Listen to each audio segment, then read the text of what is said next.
Bon matin tout le monde, bon réveil. Que le Seigneur vous bénisse ce matin, qu'il vous garde, qu'il vous protège, tout en étant conscient de sa présence.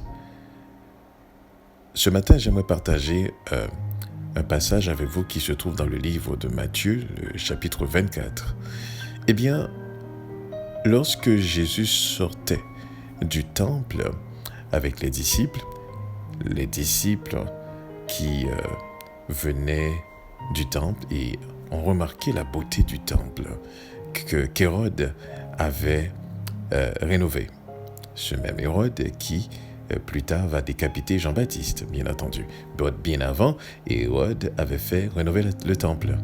Et les disciples regardaient le temple et les disciples ont attiré l'attention de Jésus en voulant démontrer, regardez, la construction du temple qui était quand même une merveille, qui était une merveille.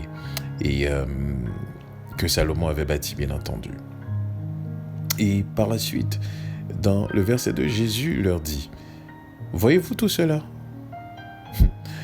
Je vous le dis en vérité, il ne restera pas ici pierre sur pierre qui ne soit renversé. » Ça aurait été un petit peu l'équivalent de nous qui, aujourd'hui, diraient au Seigneur, « Mais regardez, les belles constructions du monde, les temples, écoutez, la structure, les super magasins, les malls qu'on dit, donc les centres d'achat, regardez les rues, regardez les plages, regardez comment c'est beau, c'est extraordinaire tout ça. Le monde aujourd'hui, le monde dans lequel on vit, comme on a envie de profiter du monde et que le seul manque qu'on ressent, c'est le manque d'argent pour vraiment bénéficier de ce monde-là. Et que le Seigneur nous aurait dit, regardez, tout cela n'est que ruine. Tout cela n'est que ruine, car c'est la vision de Dieu de ce monde. Il le voit comme une ruine, rien d'autre. Quand le Seigneur regarde sur la terre, cette même terre qu'il a créée, il ne voit que ruine. Et puisque c'est là qu'habitent 7 milliards d'humains, et je vous disais dans un échange qu'on faisait ensemble que on est tous en vie, mais nous n'avons pas tous la vie. Donc, lorsque le Dieu nous regarde, il voit des morts. Ce que nous appelons dans notre langage à nous, des morts vivants, n'est-ce pas ? Ou bien dans le langage haïtien, des zombies. D'accord ? Donc, nous voyons en vie, mais nous n'avons pas la vie, donc nous sommes morts. D'accord ?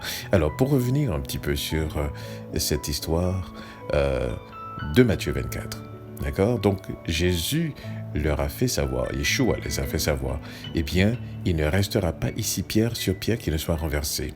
Alors, c'est là que Jésus s'assit avec eux sur la montagne des Oliviers. Et les disciples quand même étaient perplexes par rapport à ce que le Seigneur a dit, à savoir que ce temple-là, cette merveille justement, qui ne restera pas ici pierre sur pierre qui ne soit renversée. Alors ils étaient curieux de savoir quand est-ce que ça va arriver. Vous comprenez bien que c'est quelque chose qui secoue les disciples. C'est un petit peu l'équivalent de que nous restons ici à Montréal et puis par exemple les gens qui travaillent au centre-ville, eh bien vous êtes entourés de grands buildings au centre-ville et que le Seigneur vous dit mais regardez, tous ces buildings vont être détruits. Je pense que la question normale que vous allez poser c'est quand est-ce que ça va arriver ? Parce que vous n'aimeriez pas venir travailler au moment que justement ces buildings vont être détruits, ces bâtiments vont être détruits. Je ne pense pas que vous aimeriez être là. Moi, par exemple, je travaille au 22e étage et aussi au 17e étage. Donc, je ne pense pas vouloir être là au moment qu'effectivement que ces buildings vont être détruits. C'était un petit peu ça que les disciples disaient au Seigneur. Dis-nous, effectivement, quand cela va-t-il arriver ? Parce qu'on ne veut pas être dans le temple au moment que ça va t'arriver. D'accord ? Et nous savons que ta parole est la vérité. Et quand tu dis, il ne restera pas ici pierre sur pierre qui ne sera renversé, nous savons que la chose va arriver. Il n'y a pas de doute là-dessus. Donc, dis-nous quand est-ce que ça va arriver pour que nous ne soyons pas là, que nous ne viendrions pas au temple, justement. Alors, C'est là que le Seigneur leur dit, en fait, ils ont posé 3 questions. Ils ont dit, premièrement, dis-nous quand cela va-t-il arriver. Deuxième question, quel sera le signe de ton avènement? Et la troisième question, c'était, quel sera le signe de la fin du monde? Donc 3 questions, 3 grandes questions que les disciples ont posées. Ils ont voulu savoir quand est-ce que ce temple va-t-il être détruit? Deuxième question, quel sera le signe de ton avènement? Et troisième question, quel sera le signe de la fin du monde? Au verset 4, curieusement, Jésus commence à leur dire ceci. Prenez garde que personne ne vous séduise.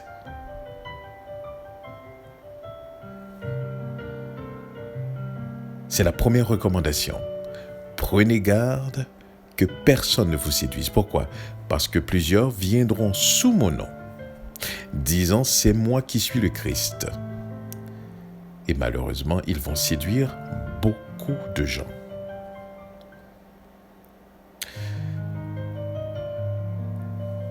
Maintenant, deuxième chose.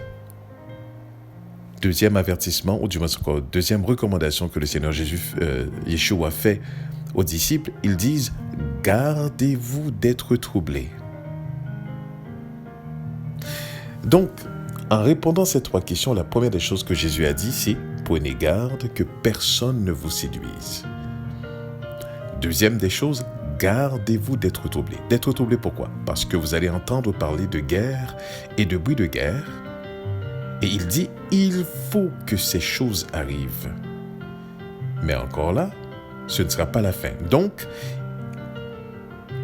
il répond à la question en expliquant comment les événements vont arriver. Mais, par conséquent, il demande aux disciples d'être prudents afin de ne pas être séduits. Disait-il, parce que plusieurs viendront sous mon nom. Maintenant, si vous prenez cela littéralement, plusieurs viendront sous mon nom disant « c'est moi qui suis le Christ ». Écoutez, posez-vous la question. Si quelqu'un viendrait devant vous aujourd'hui et vous dirait « je suis le Christ », le croiriez-vous? Vous ne l'aurez pas cru. Pas du tout. Peu importe la personne qui viendrait devant nous aujourd'hui et qui s'acclamerait d'être le Christ, on ne le croirait pas. C'est logique, c'est tout à fait normal. Mais qu'adviendrait-il, par exemple, si un mouvement se fait? Qu'adviendrait-il, par exemple, s'il y a des enseignements qui se donnent comme le Christ? Qu'adviendrait-il s'il y a des valeurs qui se véhiculent dans un mouvement, dans une religion? Voyez-vous, ça aurait été différent. Alors, là, beaucoup ont été séduits. Parce qu'on dirait, mais c'est la parole du Christ qui est enseignée. Ce sont les principes du Christ qui est enseigné. Mais ce sont les valeurs du Christ qui est véhiculé.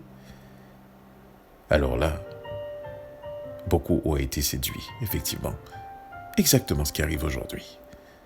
Beaucoup de religions, beaucoup de mouvements. Et beaucoup aussi ont été séduits par ces mouvements-là. Donc, car plusieurs viendront sous mon nom, disant c'est moi qui suis le Christ, et séduiront beaucoup de gens. C'est exactement ce qui s'est passé, c'est exactement ce qui se passe en fait. Maintenant, il dit, vous entendrez parler de guerre et de bruit de guerre.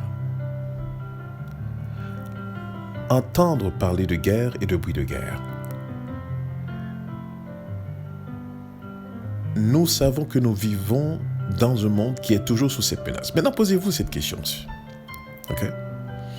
Malgré que peut-être cette génération, ou du moins encore, à part des villes où est-ce que les gens sont constamment en guerre, hein, donc on parle présentement de Israël, présentement les Israéliens, pour faire la différence entre Israélites et Israéliens, donc les Juifs ashkénazes et les Palestiniens, soi-disant, qui font la guerre. Donc, ils sont toujours en guerre. Ces gens-là, peut-être je vous dirais, vivent constamment cette tension, ce pressentiment de guerre.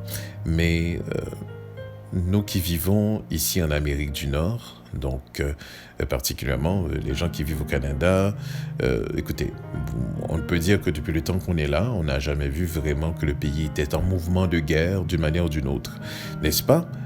Par conséquent, il y a quelque chose dont vous n'êtes pas conscient. On va le partager ensemble ce matin. J'aimerais que vous rappeliez que le budget de n'importe quel pays industrialisé, leur plus grand budget s'en va dans l'armement. Je répète, les pays les plus industrialisés, leur plus grand budget, donc on parle du budget national, cela va dans l'armement. Posez-vous la question, pourquoi investir tant dans l'armement si nous n'avons pas l'intention de faire la guerre? Si nous n'avons pas l'intention de vivre la guerre, pourquoi effectivement faire toutes ces préparations-là?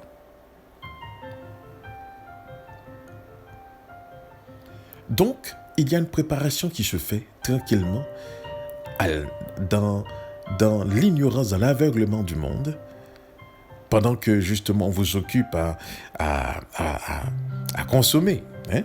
On est les plus grands consommateurs aujourd'hui. On nous invite à consommer. Pendant que nous sommes en train de consommer, pendant que nous sommes en train d'être pris dans les vicissitudes de la vie, dans les problèmes de la vie, hein? Comment payer son loyer, comment payer son téléphone, comment éduquer son enfant, comment survivre justement dans ce monde, comment prendre des promotions, comment faire ses études. On est préoccupé par autre chose, mais par conséquent, il y a quelque chose d'autre qui se trame. Et qu'il y a une préparation qui se fait. Comprenez bien, le Seigneur Jésus dit aux disciples, vous entendrez parler de guerre et de bruit de guerre. Mais il dit, mais gardez-vous d'être troublés. Car il faut que ces choses arrivent. Maintenant, comprenez bien, si vous le prenez dans le sens que la guerre qui se passe à l'extérieur ou bien seulement la menace, par exemple, les États-Unis qui ont attaqué, qui ont tué ce général iranien, d'accord? Mais il n'y a pas de trouble vraiment en tant que tel.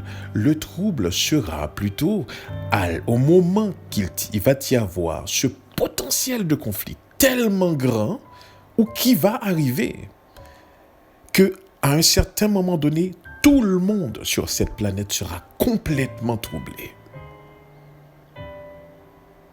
Mais on ne l'a pas encore vécu. Parce qu'on se lève encore pour aller travailler. On ne l'a pas encore vécu parce qu'on est encore à l'aise. N'est-ce pas? On ne l'a pas encore vécu. Ce trouble dont le Seigneur est en train de parler, on ne l'a pas encore vécu. Je vous le dis, on ne l'a pas encore vécu. Parce qu'au moment que cela va arriver, je vous en conjure, ce qui va arriver, c'est que chaque personne va se sentir préoccupée. Donc la carrière, travailler, les billes, les factures, tout ça, on va mettre ça de côté. On va être préoccupé. Alors c'est cette préoccupation-là, c'est ce trouble-là que le Seigneur est en train de dire aux disciples, gardez-vous d'être troublés au moment où est-ce que ces choses vont arriver. Gardez-vous d'être troublés. Car il faut que ces choses arrivent. Et disait-il, encore là, cela n'indique pas la fin. Et il ajoute maintenant qu'une nation s'élèvera contre une autre nation, un royaume contre un autre royaume. Et il y aura en divers lieux des famines. Ici, le Seigneur est en train de dire qu'il va manquer normalement des ressources naturelles. La terre qui produisait auparavant, il va manquer. Il va manquer, justement. Donc, il va y avoir des famines. Pardon.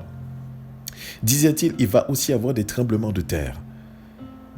En divers lieux, disait-il.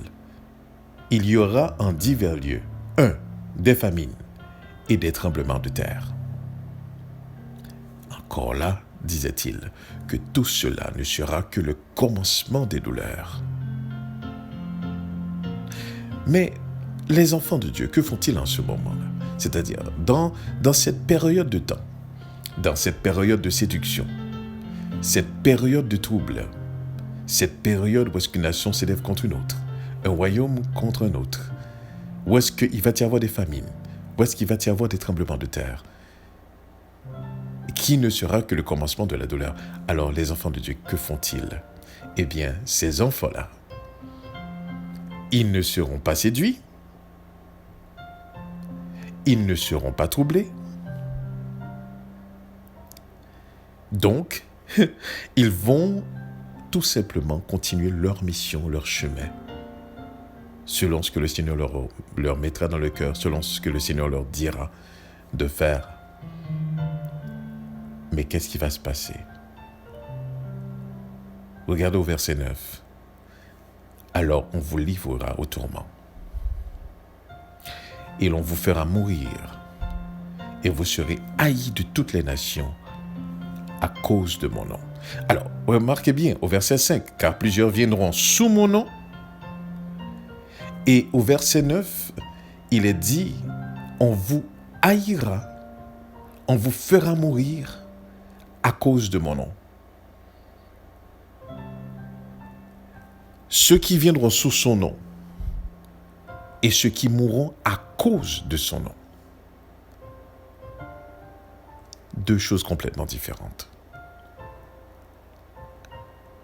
Ceux qui vont mourir à cause du nom du Seigneur, ce ne sont pas ceux-là qui s'accaparent du nom, mais ce sont ceux-là qui représentent le nom à travers quoi? À travers leur vie. Vous vous souvenez, on a parlé que notre vie, c'est le symbole c'est le symbole qui représente Dieu. Alors, parce que la vie de ceux-là vont être complètement différente de la vie de ceux qui vont s'accaparer de ce nom-là. Parce que voyez-vous, ceux qui vont accaparer de nom vont être séduits. Ceux qui vont accaparer du nom vont être troublés. Ceux qui vont accaparer du nom vont être secoués par ces événements. Parce qu'au fond, ils ne vivent pas le nom. Ils empruntent ce nom-là, apparemment. Et pour comprendre profondément cette parole, il faudrait que vous alliez dans le chapitre 25. Où est-ce que Jésus parlait avec les disciples au chapitre 25? Il dit « Alors le royaume des cieux sera semblable à 10 vierges, qui ayant pris leurs lampes, allèrent à la rencontre de l'époux. 5 d'entre elles étaient folles, et 5 aussi étaient sages. Les folles, en prenant leurs lampes, ne prirent point d'huile. Écoutez bien, ne prirent point d'huile avec elles. Mais les sages prirent avec leurs lampes de l'huile dans des vases. Donc, ils ont leurs lampes, et la lampe a de l'huile déjà, n'est-ce pas? Mais par conséquent, les sages prirent avec leurs lampes de l'huile dans des vases. Comme l'époux tardait, alors toutes, donc les folles et les sages, soupirent et s'endormirent. Au milieu de la nuit, on cria. Voici l'époux. Allez à sa rencontre. Donc on cria, voici l'époux, et allez à sa rencontre. Alors, toutes ces vierges se réveillèrent et préparèrent leurs lampes. Les folles disent aux sages, « Donnez-nous de votre huile, car nos lampes s'éteignaient. » Les sages répondirent, « Non, il n'y en aurait pas assez pour nous et pour vous. Allez plutôt chez ceux qui en vendent et achetez-en pour vous-mêmes. » Effectivement, elles sont parties aller acheter, et à ce moment-là, l'époux arriva. Celles qui étaient prêtes, donc il y avait de l'huile dans leurs lampes, entrèrent avec lui dans la salle de noces, et la porte fut fermée. Et plus tard, les autres vierges vinrent et dirent, Seigneur, Seigneur, ouvre-nous. Mais ce Seigneur répondit, je vous le dis en vérité, je ne vous connais pas. Et le Seigneur ajoute, veillez donc, puisque vous ne savez ni le jour, ni l'heure du retour, bien entendu. Vous savez ce qui est extraordinaire dans ce passage, c'est que tout le monde est vierge. Tout le monde est vierge. Que ce soit les folles, que ce soit les sages, vous ne pouvez pas en faire la différence. Ce sont toutes des vierges. Encore, ils ont toutes de l'huile dans leur lampe. Pourquoi? Parce qu'au verset 8, ils disent que les folles dirent aux sages, « Donnez-nous de votre huile, car nos lampes s'éteignent. » Donc, leur lampe était allumée. Mais par conséquent, l'huile diminuait. Et qu'au moment de l'arrivée de l'époux, après cet assoupissement qui s'est passé, il y en a 5 d'entre elles qui s'étaient préparées, qui ne savaient ni le jour, ni l'heure que l'époux allait venir, mais qui s'étaient préparées, qui avaient pris dans de vases de l'huile, sachant que, écoute, ils sont dans la nuit et qu'ils auront besoin effectivement de l'huile pour continuer à éclairer au milieu de la nuit ce qui les entoure, afin d'être prêts au moment de la venue de l'époux, puisque ces vierges doivent aller vers l'époux pour éviter les obstacles, pour éviter sur le chemin qu'il y ait des trous, qu'ils tombent dans un trou, qu'ils tombent dans la boue, qu'ils tombent quelque part. Ils ont pris de l'huile et l'ont mis dans leurs lampes, dans des vases, et attendent la venue de l'époux. Qu'est-ce que ça veut dire? Ça veut dire que les véritables enfants de Dieu, ils gardent en eux l'Esprit de Dieu. Ils gardent en eux les principes divins. Ils gardent en eux les enseignements. À un moment donné, tout le monde va dormir. Mais il y en a qui vont être endormis, préparés. Et d'autres qui vont être endormis, non préparés. Vous comprenez? Gardez-vous d'être troublés. Prenez garde que personne ne vous séduise. C'est la préparation. Ne cherchez pas à être aimé du monde. Ne cherchez pas à plaire au monde. Ne cherchez pas à vous associer au monde. Elle est vouée à être détruite. Il est voué à être détruit. Gardez-vous. Prenez garde que personne ne vous séduise. Gardez-vous d'être troublé. Et par la suite, puisque les enfants de Dieu vont garder, donc comme ces 5 vierges sages vont garder l'Esprit de Dieu, on va les détester, on va les haïr, parce qu'ils vont être différents. Parce que pourquoi? Mais à cause du nom. Quel nom? Le nom de Yeshua. Mourir à cause du nom de Yeshua, ce n'est pas le simple fait d'être appelé chrétien. Je suis désolé, ce n'est pas du tout ça. Ce n'est pas le fait que vous êtes appelé chrétien que vous mourrez. Vous allez mourir ou que les disciples sont morts. Ce n'est pas du tout pour ça. Parce que le Seigneur Jésus avait dit ceci. S'ils ont fait cela au bois vert, qu'arriverait-il au bois sec?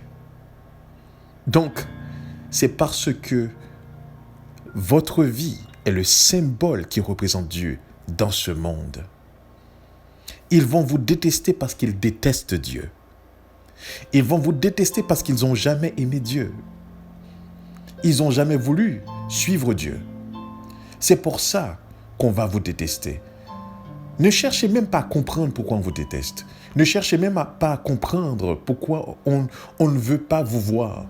Ce n'est pas explicable. Si vous allez essayer de trouver une raison, peu importe la façon que vous êtes, peu importe la gentillesse que vous démontrez, on va vous détester. Pourquoi?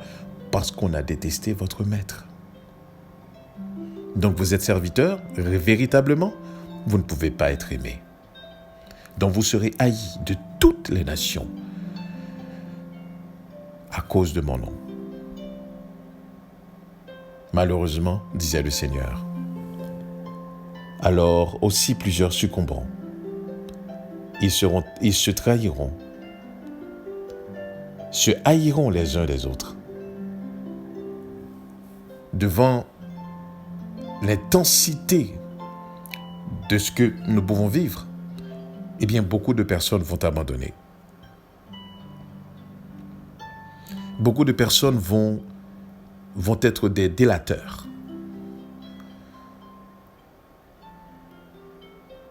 Et beaucoup aussi vont se diviser. Et c'est à ce moment-là, regardez ce que l'ennemi fait maintenant, au verset 11. Pardon. Au verset 11, il dit que plusieurs faux prophètes s'élèveront et ils séduiront beaucoup de gens. Plusieurs faux prophètes s'élèveront et ils vont séduire beaucoup de gens. C'est-à-dire, ces faux prophètes, avec leurs fausses prophéties, vont avoir énormément de foule derrière eux. Et le Seigneur ajoute, parce que l'iniquité se sera accrue, c'est-à-dire, il va y avoir une montée de transgression des lois de Dieu. Une montée de transgression des lois de Dieu, comme ça ne se peut pas. Comme jamais. Et il dit que l'amour du plus grand nombre se refroidira. La charité du plus grand nombre se refroidira. L'égoïsme va être dans son apogée à ce moment-là. C'est chacun pour soi. Les gens, si vous voyez l'unité ou le rassemblement des gens, ce ne sera pas pour louer Dieu, ce ne sera pas pour aimer Dieu, ce ne sera pas pour connaître Dieu, ce ne sera pas pour adorer Dieu, ce sera pour faire le mal. Et quel mal? Le mal consiste tout simplement à poursuivre son chemin sans considération pour ce Dieu-là et pour son Fils.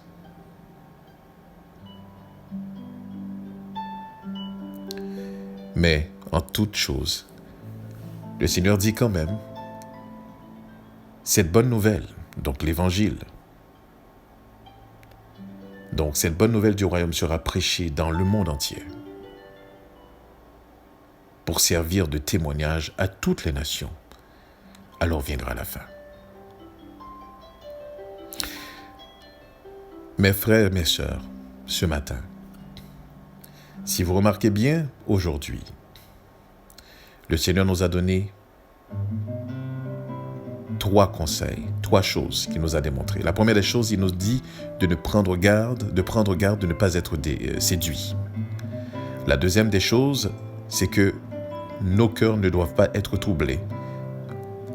La troisième des choses, c'est que vous ne pouvez pas être aimé par ce monde.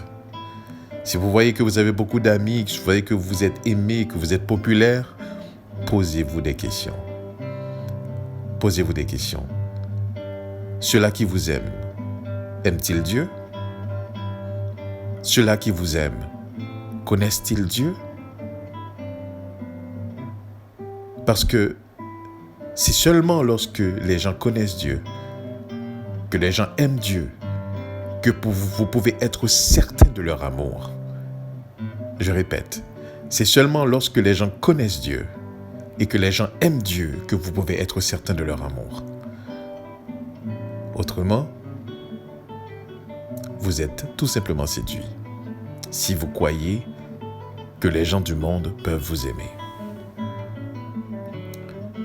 Que ce matin, ces passages puissent nous faire réfléchir de la manière qu'on vit, nous faire réfléchir aussi de la préparation qui doit être faite, parce que les jours qui s'annoncent ne seront pas agréables. Et quand le monde sera dans l'eau trouble, quand le monde, et quand je parle du monde, je parle vraiment de toutes les nations, vont vivre ce moment de trouble, d'inquiétude, cette peur. J'aimerais vous dire ceci. Si la peur si c'est la peur qui vous fait tourner vers Dieu, vous n'êtes pas encore en relation avec lui. S'il y a une raison, quelque chose, une maladie que vous avez, un besoin quelconque que vous avez, et c'est ce besoin qui vous fait tourner vers Dieu, vous n'êtes pas encore en relation avec lui. Vous n'avez besoin que seulement de l'aide. Si quelqu'un peut vous aider dans cette situation, vous le prendrez. S'il y a une autre personne qui peut vous aider à passer à travers, qui peut résoudre votre problème, vous vous tournerez aussi vers cette personne-là. Donc, comprenez bien, si vous tournez vers Dieu pour vos problèmes, pour vos situations, vous n'êtes pas encore en relation avec lui. Quand est-ce allez-vous être en relation avec Dieu? Eh bien, c'est quand vous constatez qui il est et que vous l'honorez qui il est et que vous rentrez en relation avec lui pour qui il est, indépendamment de vos situations. Là, vous avez relation. Mais si c'est quelque chose, un élément quelconque, un besoin quelconque, une situation quelconque, une circonstance quelconque qui vous tourne vers Dieu, eh bien, vous n'êtes pas en relation avec lui. Alors, rentrons en relation avec Dieu. Nos besoins sont là, mais rentrons en relation avec Dieu. Contemplons qui il est, regardons qui il est, honorons qui il est, adorons qui il est, admirons qui il est, indépendamment des circonstances et des situations. Car ce qu'il est beaucoup plus grand et beaucoup plus que les circonstances, que nos besoins. Voilà pourquoi c'est important de l'honorer pour qui il est. Rentrons en relation avec Dieu, mes frères et mes sœurs, et vivons cette relation à travers la vie que nous menons. N'attendons pas des événements dans notre vie pour reconnaître cela. N'attendons pas la nuit de nos vies pour vivre avec notre Dieu, pour vivre pour notre Dieu. Vivons dès aujourd'hui pour lui, pour ce qu'il est, indépendamment des circonstances. Et je vous garantis une chose, c'est que reconnaissez qui il est, vivez pour qui il est, et je vous garantis qu'il prendra soin de vous. Peu importe les circonstances dans lesquelles vous vous trouvez, il le changera. Dès que vous rétablissez cette relation avec lui, vous comprenez, la relation ne sera pas à sens unique. Ce n'est pas que vous établissez cette relation avec lui, mais il était déjà préparé pour établir cette relation avec vous. Donc comprenez bien, dès que vous rentrez en relation avec lui, eh bien, ce qui se passe lorsqu'on est en relation, eh bien, on prend soin de la personne. N'est-ce pas? Il prendra soin de vous lorsque vous prenez soin de lui. Comprenez bien. Là, vous allez me dire, mais comment prendre soin de Dieu? Mais comment prendre soin de Dieu? C'est simple. Laissez-le diriger votre vie. Faites-lui confiance. Gardez sa parole. Laissez son esprit vous diriger. Donc, vous prendrez soin de Dieu dans vos cœurs et il prendra soin de votre vie. Comprenez ceci. Que le Seigneur nous aide à comprendre cette vérité ce matin. Soyez bénis, tout en étant conscient de sa présence. Que le Seigneur vous bénisse.